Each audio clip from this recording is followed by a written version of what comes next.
My name is Olivia Johnson, and I'm 36 years old. I have a husband who is 3 years older than me and a son in elementary school.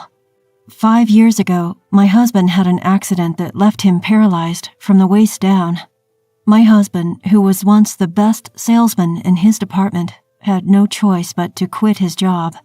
For him, losing his job was the hardest thing to accept. To escape from reality, my husband started lashing out at my son and me over trivial things. We had days where he would snap back to reality only after seeing our son cry. Once I got the hang of dealing with my husband and told my son to avoid his dad as much as possible when I wasn't around, the outbursts decreased. That's when I started working full-time. Even so, it was impossible for me just starting a new job to earn as much as my husband used to. So I started to take up extra shifts to increase our income a bit. While it left me no time to rest, I worked relentlessly, thinking it was for the sake of my family. Perhaps because of that, I failed to notice the changes in myself. I only realized it when a friend from high school whom I hadn't seen in a long time pointed it out. Looking at me, she said, "You've changed a lot." I could tell from her expression that it wasn't meant as a compliment. We've always been honest with each other. Even so, she seemed at a loss for words. I was curious, so I asked her, "Have I changed that much?" "Don't worry, I won't get mad. Just tell me honestly." Upon hearing my request, she spoke without hesitation. "Okay, if you say so. You've changed so much. It's like you're a different person. You look extremely tired, and your plain style and makeup are something the old Olivia would never wear. You look like you've aged by at least 10 years. Even though I'd asked for honesty, her words hit me pretty hard. But I couldn't deny it. I'm definitely not the person I used to be. When I was in my 20s, I was always checking out the latest fashion and makeup trends. Now I focus only on choosing functional, safe colors and don't even keep up with the latest trends. However, even after realizing this, I just don't have the luxury to enjoy fashion as I used to. Though I felt somewhat pessimistic, I reminded myself, this is only for now. In a few weeks, our multi-generational home will be completed. The plan is for my family and my in-laws to live there. My in-laws suggested this to help lighten my load a bit. I felt bad, but I took them up on their offer. My husband was all for it too. Ever since we decided on the multi-generational home, my husband's been in high spirits. He, who is usually quiet and hard to read, has been starting conversations with me and our son more often lately. Our son, not used to his dad talking to him, seems confused but also a bit happy. At one point, my husband would yell at our son for unreasonable reasons. Because of that, our son became overly sensitive to his dad's mood. I had been struggling to find a way to improve the relationship between my son and my husband, hoping that living in a duplex might be a good start. But when our long-awaited duplex was finally completed, my husband told me that he had something to discuss. He mentioned that my mother-in-law would also be present, and I had a bad feeling about this. Despite my apprehension, my husband began to speak with a smile on his face. "I can finally tell you, Olivia. I was advised to keep silent until the duplex was finished, but I've been looking forward to this day." I was puzzled, not quite grasping what he was trying to convey. Then, with a casual tone, as if he were talking about today's weather, he said, "Olivia, let's get a divorce, and from now on, let's lead separate lives." It took me a few minutes to comprehend my husband's words. However, it seemed he took my silence as an agreement and triumphantly spread a divorce paper on the table. The document looked legitimate, with signatures from both him and my in-laws. Unable to accept the reality, I looked up, thinking it might be some kind of distasteful prank. But my husband's expression instantly crumbled that thought. I felt a determined resolve in his eyes, a promise to absolutely divorce me. I instinctively turned to my mother-in-law for support, but with an unreadable expression, she simply said, "Sign the paper." I felt betrayed. I thought things were going well with both my husband and my mother-in-law, but perhaps it was only me. Tears welled up as I bit my lower lip and looked down. Meanwhile, my husband continued to speak. "You can take our son, Olivia. He would be happier. Besides, with my health condition, it's impossible for me to take care of him." I cut him off.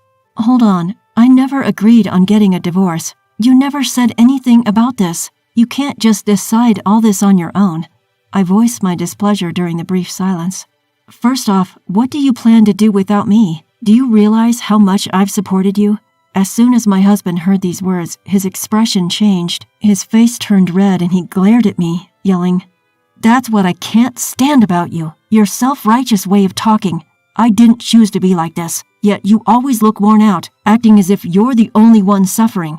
I felt blamed every time. I'm fed up with you and your victim complex." I lost my words hearing the true feelings of my husband. I couldn't hold back my tears anymore. Seeing me crying, my husband looked annoyed and said, "See, you always play the victim, right, Mom? You'd agree that a wife like her who can't even respect her husband isn't suitable for me, right? Don't worry, my new partner is young and beautiful, and I'm sure you'll like her." His words hit me like a punch to the gut.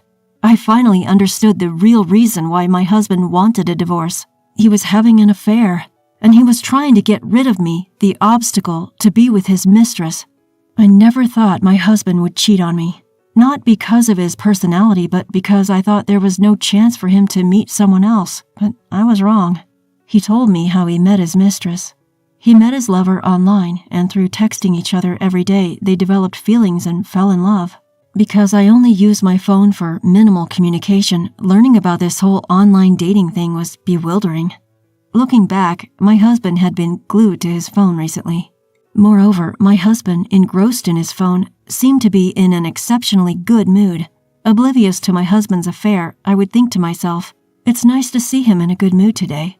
Yet for all I know, he may have been secretly inviting that woman over to our place when I wasn't around. Just the thought of it was enough to make my blood boil. Despite our arguments, I had never once considered leaving him before. But now, after hearing his true feelings, I just couldn't imagine being with him any longer. Even if he took back his words and said, "I don't want a divorce after all," I was now determined to leave him. As I made this decision, I heard a loud slap. Startled, I looked up to see my mother-in-law, her face twisted in an expression I had never seen before. My husband's cheek bore a red handprint.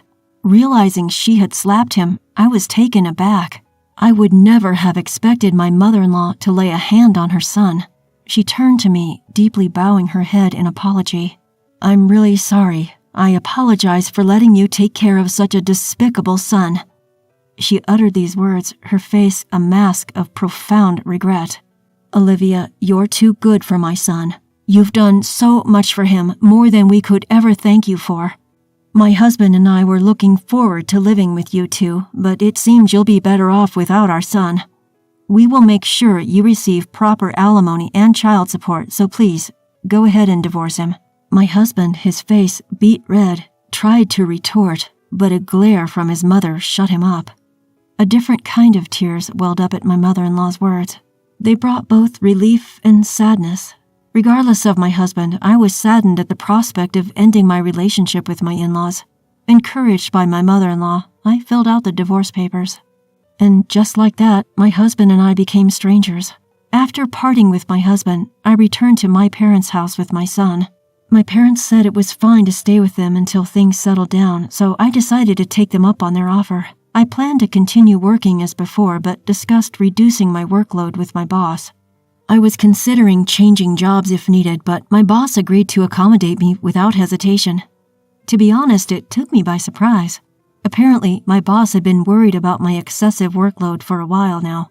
With a wry smile, he said, "I was actually worried you might collapse one day, but knowing your situation at home, I didn't say anything."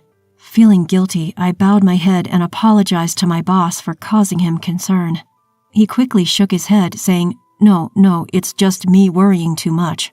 But thinking about it, it's good that you left your ex-husband," and laughed. His words brought a smile to my face, and I nodded in agreement. I also told my coworkers about my divorce. I thought it would be better to let everyone know since I was reducing my workload. I was anxious about their reaction, but when I honestly told them the reason for my divorce, they threw a party for me. I was taken aback by this, but it was a relief that the atmosphere didn't become serious. Although I had awful luck with men, I had the best colleagues at my workplace. By the time all the paperwork had settled, I took our son and left my parents' home. We chose a small apartment as our new home. It was a far cry from the spacious house we were supposed to be living in, but our son didn't show any discontent. Perhaps because he no longer had to worry about his father, he became more vocal about his opinions and his demeanor brightened. It was a change that made me truly appreciate our separation from my ex-husband. The effects of the separation were apparent in me too. By the time I'd finished unpacking after the move, a friend came to visit and celebrate our new home.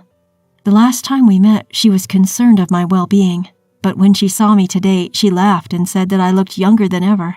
I couldn't help but laugh along. Everything started going smoothly, almost comically so, after the divorce. I suppose my old self was under so much stress, physically and mentally. Now I realized I was merely a maid for my ex-husband back then.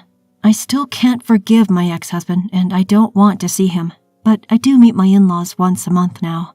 A while ago, my son got a fever, but I absolutely couldn't take a day off of work that day. And to make matters worse, my parents weren't available either. Out of desperation, I reached out to my in-laws. They immediately came over to take care of my son. We used to barely communicate due to the situation with my ex-husband, but since that day, we make sure to meet at least once a month. They thanked me for letting them see their grandson, but I was grateful that they still loved my son. Even after the divorce, my son occasionally mentioned his grandparents. He never said he wanted to see them, perhaps out of consideration for me, but he did ask how they were doing. After all, they were his beloved grandparents. To be honest, I didn't want to take his grandparents away from him, so it was a relief to know they wanted to see him too. By the way, my son never once mentioned my ex-husband. Even my in-laws knew that we didn't want to see him. However, my ex-husband had a different idea.